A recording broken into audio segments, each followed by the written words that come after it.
Hello everyone. तो अभी supreme court के सामने एक मैट्रिमोनियल डिस्प्यूट आया था जिसमें जो वाइफ थी उसने एलिगेशन लगाई कि जो उसका जो हस्बैंड है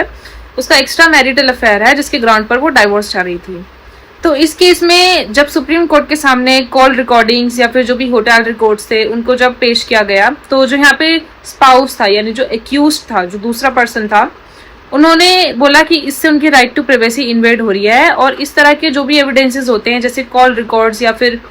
फोन की रिकॉर्ड्स, फोन कॉल्स, टेक्स्ट, ये सब एक पर्सन की जो उस केस में जो एक्यूज थे उनकी राइट टू प्राइवेसी को इन्वेड कर रहे हैं और इसलिए उनको एज एन एविडेंसेस वो यूज नहीं कर सकती। तो इस केस में सुप्रीम कोर्ट ने साफ साफ क्लैरिफाई कर दिया कि मैट्रिमोनियल डिस्प्यूट्स जब इस तरह के केसेस होते हैं तो पहले ही एविडेंसेस की कमी होती है और अगर वो एविडेंस लॉफुली तरीके से ऑब्टेन किए गए हैं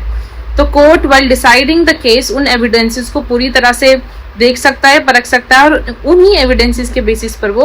अपना जो भी जजमेंट है वो दे सकता है। तो यहाँ पे राइट टू प्राइवेसी एक फंडामेंटल राइट बेशक है लेकिन वो एक एब्सोल्यूट राइट नहीं है। इन तरह के केसेस में जब भी मैट्रिमोनियल डिस्प्यूट्स होते हैं तो एज एन एविडेंसेस इन चीज़ों को यूज़ किया जा सकता है।